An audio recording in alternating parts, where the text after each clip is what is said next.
Honorable Deputy Governor of Krabi Province, Khensur Rinpoche, Janggup Chodin, Secretary General, IBC, Dr. Sopachi Virapochong, Secretary General, BGVI, Thailand, Most Venerable Phira Methi Voragyan, Dean Faculty of Buddhism, MCV, Shri S. Gurumurti Ji, Chairman, VIF, Honorable Member of Parliament of India, Shri Satnam Sikh Sandhu Ji, very venerable monks, our revered sadhus, ladies and gentlemen. Before I deliver my remarks, I would like to thank the Honorable Governor of Krabi, Honorable Deputy Governor, and more particularly Dr. Sopachi Virapochong for very warm welcome.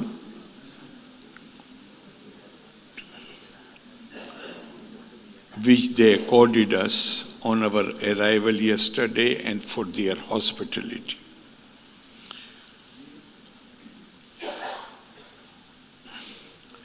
We know that about this, the theme of this conference, and what role Dhamma and Dharma can play in helping to create a new world order which is more peaceful and which is more capable of dealing with conflicts.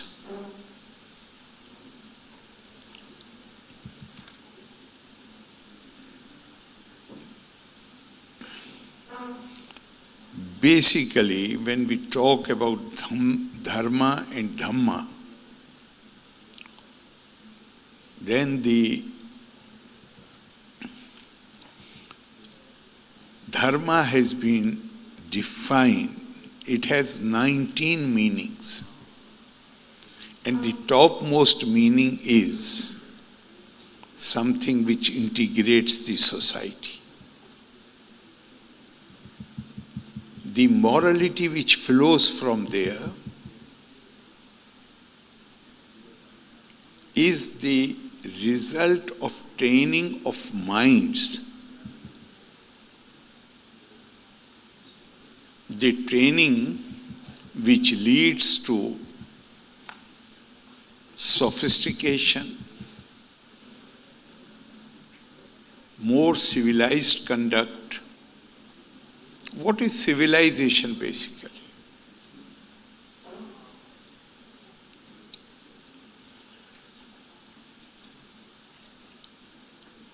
According to an ancient scripture of India, Shatpat Brahmin,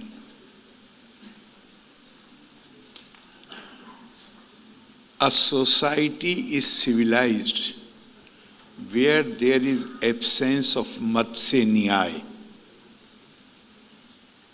the law of jungle, the law of fishes, which does not exist, where the strong do not devour the weak. Instead, the strong take it upon themselves to ensure that weak also live a life of honor and dignity. This comes from the ethos of Dharma and Dhamma.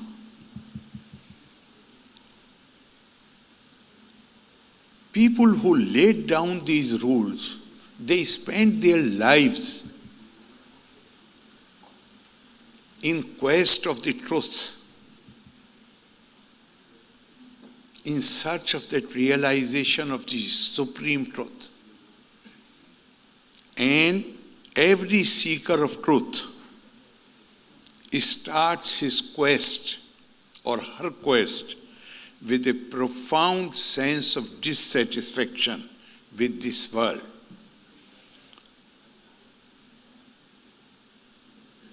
Siddhartha, the young prince, was also deeply affected by the suffering evident all around him. While engaged with these thoughts, the young priest saw a monk, a Shraman, and he asked him, "What are you doing?" The Shraman gave the answer, "He Narpungva, Janma Mrityu Bhita Shirmana Pirvirjitosmi Moksha Heto." Now this Shraman replied to the prince that, "O best of men, afraid of life and death, I became a monk, a wanderer, to attain liberation from human condition." The reply of the monk stirred the mind of the prince. He said, "Why should I not pursue the same path?" He traveled to ashrams, sat at the feet of gurus, but he was not really satisfied. In the end, he came to realization that suffering is not caused by ill fortune, by injustice, or by divine whims. Rather, suffering is caused by the behavior patterns of one's own mind. Gautam's insight was that no matter what the mind experiences, it usually reacts with craving.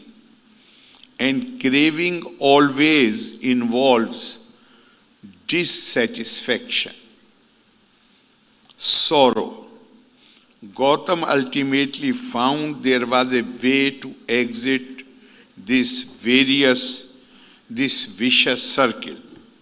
He encapsulated his teaching thus: suffering arises from craving. The only way to be fully liberated from suffering is to be fully liberated from craving. And only way to be fully liberated from craving is to train the mind to experience reality as it is. The first sermon that Buddha delivered after enlightenment contained a message of eternal significance. He said, we have heard many times these words without knowing that these words are actually from the first sermon of Lord Buddha. The words are, "Since war begins in the minds of men, it is in the mind of man that the defenses of peace must be constructed." The very words of this noble sermon have been now incorporated in the preamble to the Constitution of the UNESCO, denoting the timeless truth.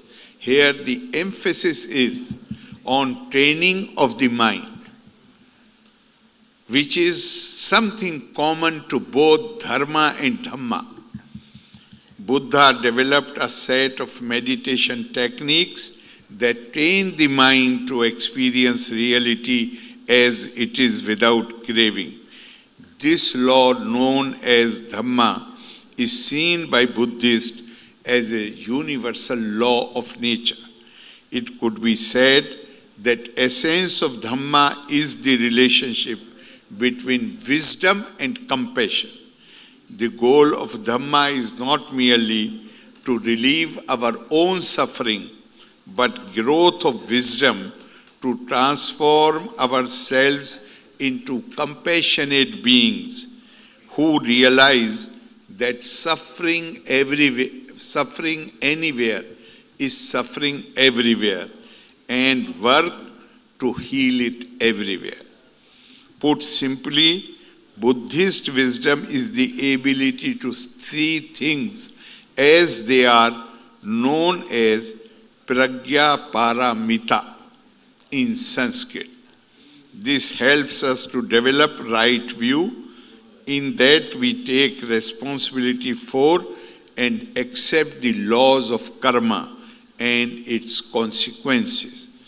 This wisdom is the primary teaching of Buddha's Four Noble Truths and is closely related to seeing the true characteristic of reality, which are known as the Four Seals of Buddhism. So here, basically to establish contact, relationship between, develop the wisdom, and if wisdom is development through training of the mind, then it leads to compassion, civilized behavior. And this is equally in the Sanatana tradition. Emphasis has been laid on the cultivation of wisdom and having an attitude of compassion and empathy towards all living beings. And if I may refer to a small story which speaks to us, and this comes from Srimad Bhagavad, which speaks to us about the 5 sons of Draupadi and Arjun who were killed by Ashwatthama. After receiving the news, Draupadi, the mother who had lost 5 sons, was inconsolable. She was crying with tears, and then Arjun came forward, and Arjun said, "Stop crying, Draupadi. I will go and bring the head of Ashwatthama on a platter so that you can be consoled." So he stopped crying. And as soon as he turned to go, Draupadi caught hold of him. And she said, "I do not want Mother Gautami to suffer the same fate as that of mine by losing her only son and becoming childless. Ma rodid asse janni Gautami pati devta yatha ahim mitvasa arta." She said, what is this? A woman who has lost all her 5 sons does not allow her husband to go and kill the killer, because she does not want to punish, she wants to ensure that the mother of the killer is not punished for a sin which has been committed by her son. That how you before that I should say that Dr. Radhakrishnan, our former president, commenting on this story, he has said about this shlok, that the words were that of Draupadi, but through these words, the soul of Indian Dharma was speaking. How this compassion comes? Compassion comes from realization when the most important ideal of Dharma, and I would also say Dhamma, where you see everybody else as extension of your own self. Knowing self means that we are all connected. As I said earlier, the Buddhist teaching that suffering anywhere is suffering everywhere. Therefore, you will have to work to heal it everywhere. So it comes from that realization, and is in Indian tradition, or Indian tradition has gone to the extent where it says, Yat gyatva na puna moham evam yasyasi pandava yena bhutani asheshena dirakshyasi atmani athomai.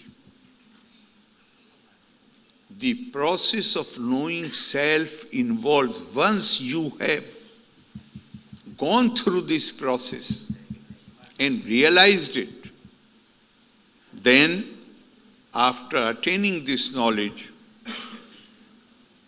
you can never become victim of delusion again. This is what Lord Krishna is telling Arjuna.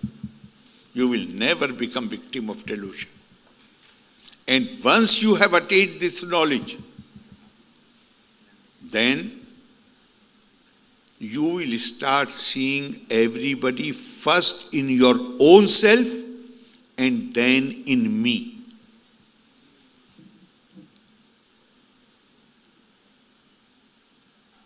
Elsewhere, in the same book, Gita, it has been said, Sarva bhuteshu yenekam bhavam avyayam ikchate avibhaktam vibhakteshu taj jnanam vidhi satvikam.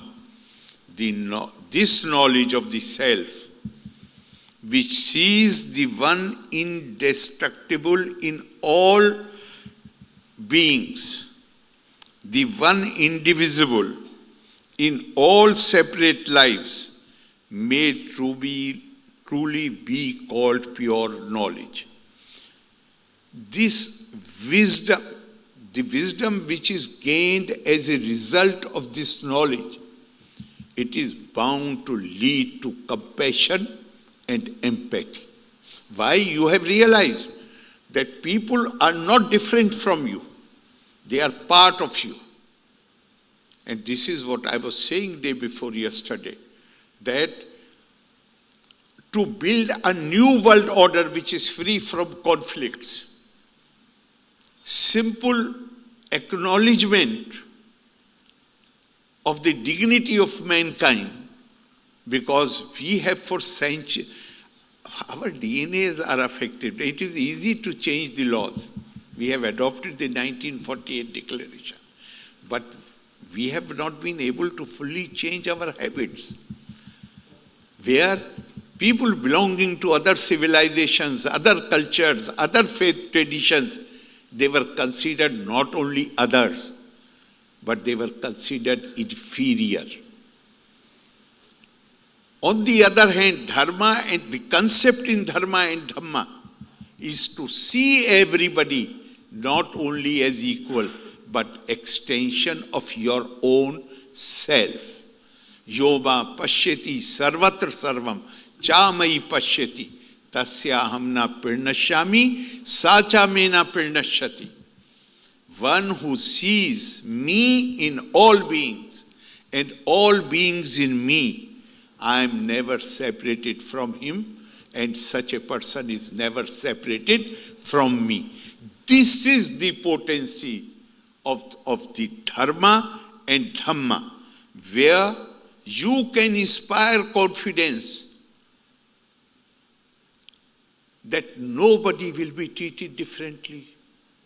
Whether you belong to this tradition or that tradition, but nobody will be treated differently. Everybody will be seen as abode, as temple of the divine. Swami Vivekananda, explaining this position, has said, the essence of Vedanta is that there is but one being, and that every soul is that being in full, not a part of that being. Each soul is potentially divine. The goal is to manifest this divine within by controlling nature, external and internal. Do this either by work or worship, or psychic control or philosophy, by one or more or all of these, and be free. And then Swamiji says, this is the whole of religion. Doctrines or dogmas or rituals or books or temples or forms are but secondary details.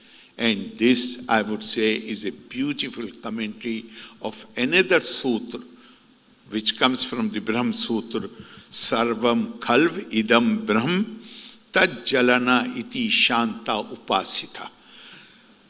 Everything is supreme, everything is manifested from him.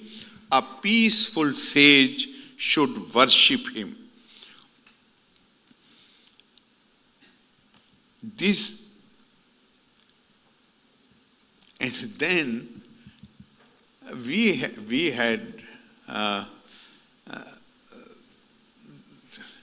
this worldview sees everybody with divine potential. Adi Shankara has said, Shilokardhena Pirvakshami Yadavanta Grantha Kotisha Brahm Satyam Jagat Mithya Jivo Brahmeva Napara. Which means that I will tell you the truth which is described in hundreds of books. I will tell you in half a shlok, half verse. And that is that supreme reality is the truth. Everything else is myth. Myth is not untruth. Myth is something which is subject to change, which is constantly changing, which does not stay constant. So he's saying that one reality is there. Everything else is myth, which is subject to change. And Brahma, Paramatma and Jivatma are not different. Why they are not different?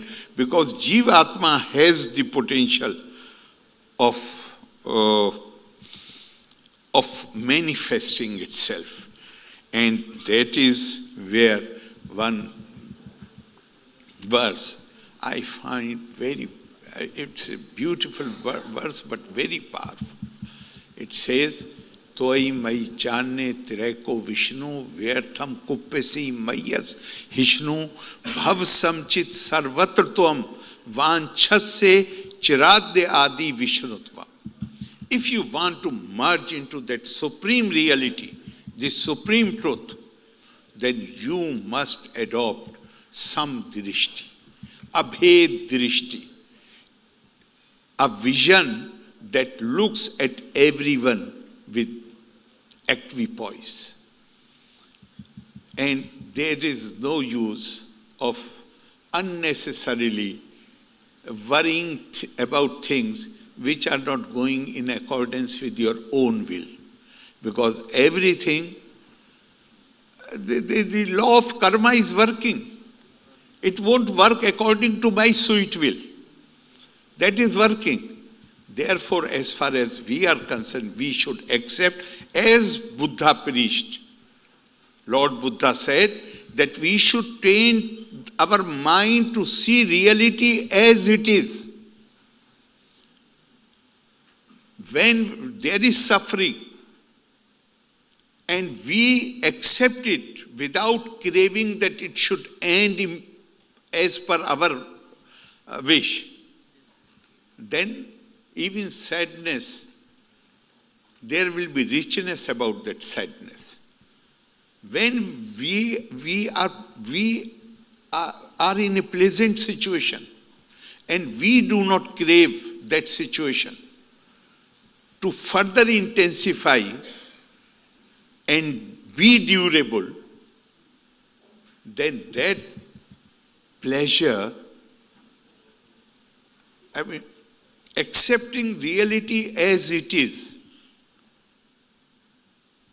then that pleasure will not bring us any, because after every pleasure, when the situation changes, then the sorrow comes. So it will ensure that it does not happen, and then how we live our life.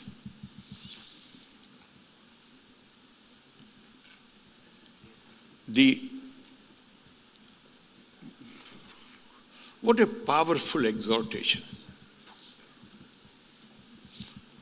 Sakta karmani avidvasa yatha kurvanti bharata kuryat vidwan tatha asakta chikir shuloka sangara. We all, human beings, we have our aspirations, we have our desires. We want to attain the desired objectives. And our tradition tells us that an ignorant person works very hard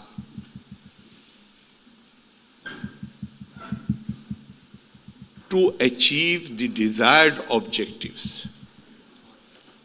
And then it says that a wise person with wisdom, also works very hard with all his heart and soul into it, but is not inspired, is not motivated by the selfish desires. The person with wisdom, a wise person, is inspired and motivated, chikirshu loka sangarham, desiring good of the world.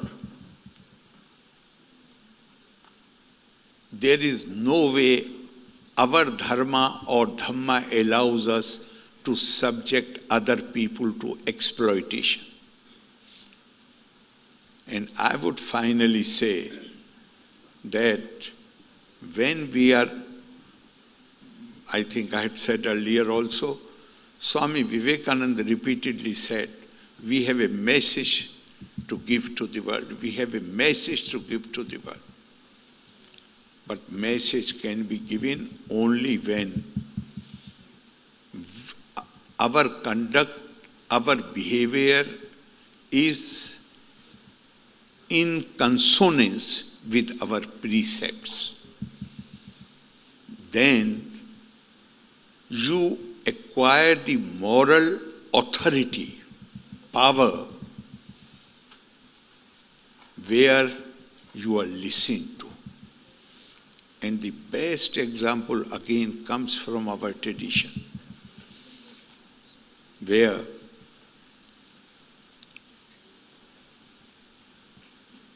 Guru Dronacharya, on the first day he started education of the Kaurav and Pandav princes, the first lesson he gave was Satyam Vad Dharmam Cha.